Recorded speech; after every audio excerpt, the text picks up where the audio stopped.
მამისა და დადისა და დასულისა წმინდისა. დღეს არის სერაფიმ საუგელის სენების დღე, შეგეძიოთ ცხოვრდა მე-19 საუკუნეში. მეცხრე რუსი იყო ეროვნები და რუს სახელმწიფოს ეუბნებოდა, რომ არ შეეხოთო საქართველოსო, საქართველო არისო წევხედრი ღვთისმშობლისაო. ასე ხშირად მოყავს მამა გაბრიელის მაგალითი, რომ ძალიან უყვართ უკრაინაშიც, რუსეთშიც, ევროპაშიც, ამერიკაშიც და ახალ ომია რუსეთსა და უკრაინას შორის. მაგრამ რატო უყვართ რუსეთს და უკრაინელებს მამა გაბრიელი? იმიტომ რომ ესე იგი ეხმარება ასევე სერაფიმ საუგელის დროს საქართველოს დაკარგა დამოუკიდებლობა, სახელმწიფოებრივი, ეკლესიური და ეროვნებით რუსი ეუბნებოდა რუს სახელმწიფოს, რომ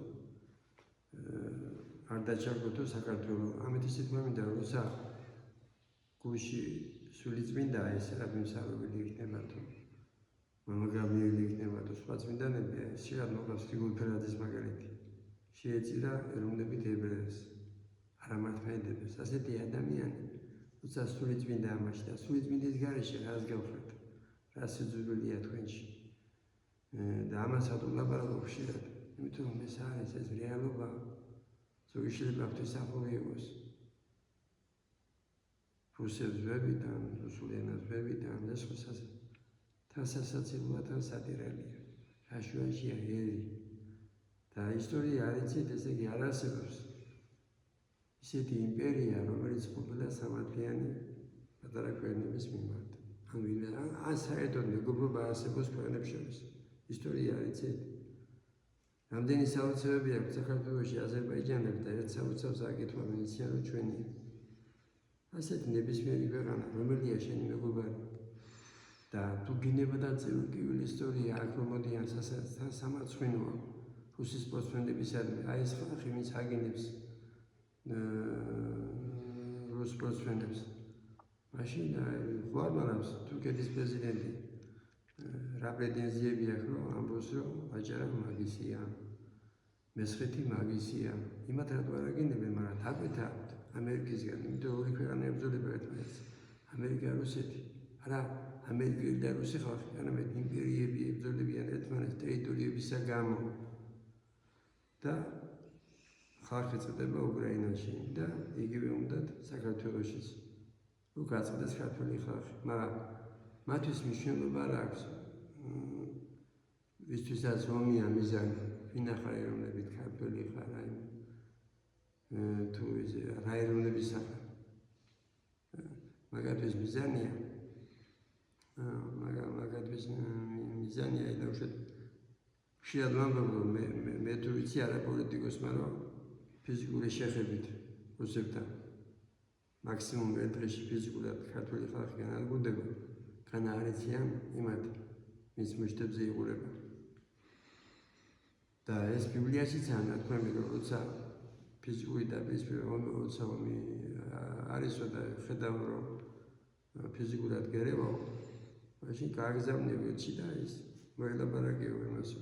მაგრამ მოლაპარაკება არ მისცემს, ვინც ღმერთის მტერია და ესე იგი ტრადიციების მტერია, რომ აგინონ ესე იგი ლევან მასალძეს ან სხვებს, ვინც რუსეთთან ცდილობს მოლაპარაკებას, რომ ისინი არიან მტრებით, რატო აკეთებენ ამას? იმიტომ რომ ისინი ქართველები არ არიან. იმათ არ უნდათ, რომ ქართველმა მოლაპარაკება მოაჩინოს არა რუს ხალხთან, რუსეთის ხელისუფლებასთან. მაშინ რატო ვილაპარაკებით? თურქეთის ხელისუფლებას რატო ვილაპარაკებით? ირანელების ხელისუფლებას რა მტრები არ არიან? უფრო მეტი ტერიტორია აქვს თურქეთს დათმეული, ვიდრე რუსეთს აქვს დათმეული. მაგრამ რაშუაშია თურქი ხალხი და ხშირად მოყვას აბოთფილელის მაგალითი, რომ 300 წელი ქართველები არაბების მონობის ქვეშ იყო და ქართულმა წმინდანებმა, ქართულმა ეკლესიამ თბილისის ფარულად აირჩია აბოთფილელი. ესაა ადამიანი, ვიშიც სულიწმინდა ადამიანები ასეყვენ ჩვენი წინაპრები. მოყვას მაგალითი სიონის ტაძრისა ქვეჯი მეჩეთიც არის ახლოს სიახლოვეში და არის სინაგოგაც.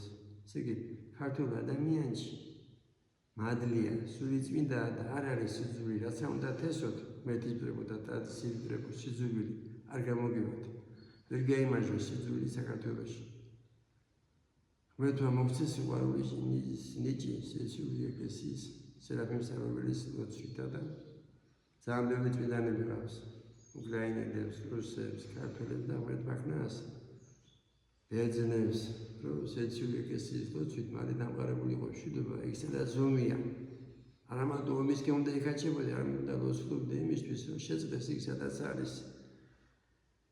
იქ რომ ხაზაში გვდება ქალი, ბავშვი, ის არ გაწუხებს. მაშინ აგინე ებრაელებსაც, მაგრამ რა შუაში ებრაელი ხალხი. ერთმა გაუნათოს ყველა სულიერი თვალები, სული წმინდით. გაგახაროთ ღმერთმა ჩვენთანაც ღმერთი.